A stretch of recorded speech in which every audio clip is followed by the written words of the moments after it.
Hello, people of Earth. Today, I'm going to be playing one of my previous review videos. It's a review for the Game Boy Advance game Greg Hastings Tournament Paintball Maxed. But I'm not just going to be watching it. I'm going to be playing it on a Game Boy Advance. I converted the file, and I'm going to review my experience with it. So I'll just get this camera set up. Make sure the volume's up.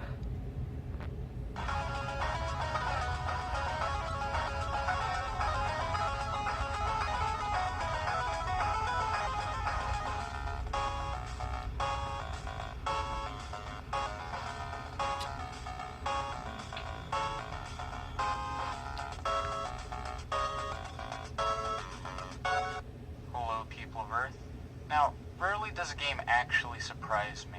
First impressions are usually a decent indication of how good or bad a game's going to be. However, every once in a while there's a game that is just so inconsistent it's impossible to judge on first impressions alone. Greg Hastings Tournament Paintball Max for the Game Boy Advance just so happens to be one of those games. So is it good?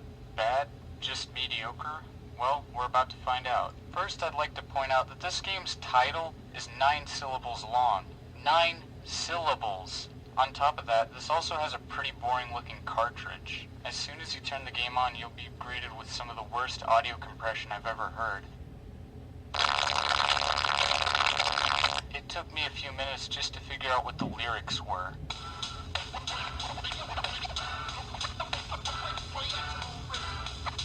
I'm sure you're dying to know just what these lyrics were, and it's play at your own risk. I couldn't think of a more fitting line if I tried. With that out of the way, I should probably move on to actually analyzing the game. Let's start with the graphics. They're actually surprisingly good for a 3D GBA game. Some 3D objects convert to sprites as you get far away from them, but most of the time it's pretty hard to notice. The textures, sprites, and art all look pretty decent for a 3D GBA game. So this game must be pretty good, huh? Well, not quite. You see, there's just a little problem. Performance. This game runs horribly, and before you blame it on the fact that it's a GBA game, there are plenty of GBA first-person shooters that run just fine. Some of which look as good, if not better, while still running better. So there's really no excuse for how poorly this runs. I'd give the graphics a 7 out of 10. They're pretty good, but the performance, I'll give a 3 out of 10. It's pretty disappointing. It's just barely playable at around 10 to 15 FPS. So we're 2 points in and already things aren't looking good. It's about to get worse. Now we're on to music.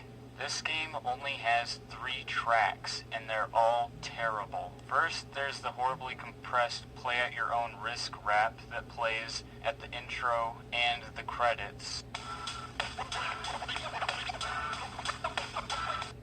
Then there's some awful metallic ringing sound that plays on the menus that I guess is supposed to be music. And in-game there's some generic guitar riff.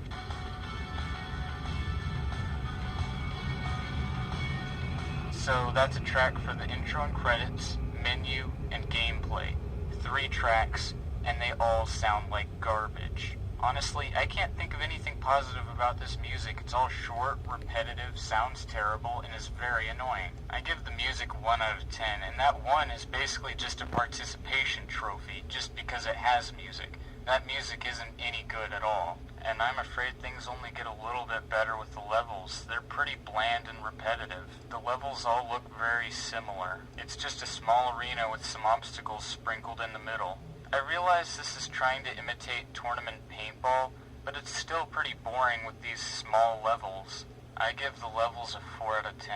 Now for the controls, and honestly, I can't even remember them. They were pretty terrible and awkward to use and really slow and sluggish and just not at all what you would expect. So I'm giving the controls a 4 out of 10. So at this point you might be wondering what I was talking about with the inconsistency. So far it seems consistently bad. Well, now we're on to the gameplay, and that's where things really start to come together. this game only has one game mode from the console counterparts, and it's elimination. On top of that, you don't even have a team. You're against a team by yourself. Now, already, that's not sounding very great, but it's actually pretty fun, and there's a built-in dodge mechanic so you can deflect paintballs without them breaking.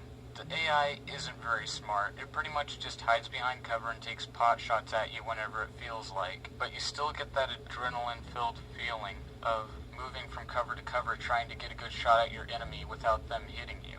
Despite its simplicity, it's actually pretty fun and adrenaline-filled. I'd give the gameplay a 7 out of 10. It's actually pretty good. So now it's for the verdict, and I'm giving it a 6 out of 10. The biggest fault of this game is the frame rate's terrible, and I can completely understand if you don't want to play it because of that. But underneath all of its technical limitations, there is actually a decent game in there. The fact that this game is still fun with all these technical limitations really makes you wonder how much better it could have been if it had better controls and performance. I'd recommend this game just because it's cheap and relatively enjoyable. However, there are definitely way better games out there for the same price, so definitely do consider that if you're interested in this game. So that's it for this review. I'll see you guys next time. Bye. Now that you've made it to the end of the video, don't forget. So, that was one of my videos converted to a Game Boy Advance. Now, I'll make a video about how to do this. You can do it with any video up to about 30 minutes. Now, I think you can do it longer, but you just have to compress it so much that, it would become very unwatchable. Even 30-minute videos are at like 6 frames a second in order for them to work. So I'll be making a tutorial for how to convert your videos to do this, and so check in the description when this is up, and that video will probably be out sometime in the near future. So overall, that was actually a pretty decent experience. I had to get the original MP4 video, and I had to convert it to a .avi. Then I used this program to convert it to a .gba, and since I'm using a super card, these have to have their ROMs patched. They will not work unless you patch the ROMs. So when I was done with converting the video, I had to patch it to this. Luckily it did work. Sometimes even if you patch a game, it won't work on this card. If you have like an easy flash, I think you just have to like literally just put it on there and it'll work. Just put any ROM on there. But with this you have to patch it. So I will include that in my tutorial just because since this is a pretty cheap and easy to find flash cartridge, I wouldn't be surprised if this is what most people have that try out stuff like this. Just because it's, it's convenient and it's cheap. So I'll include how to patch the ROMs for that in the video. So anyways, that's all the time I have for today. I'll see you guys next time. Bye.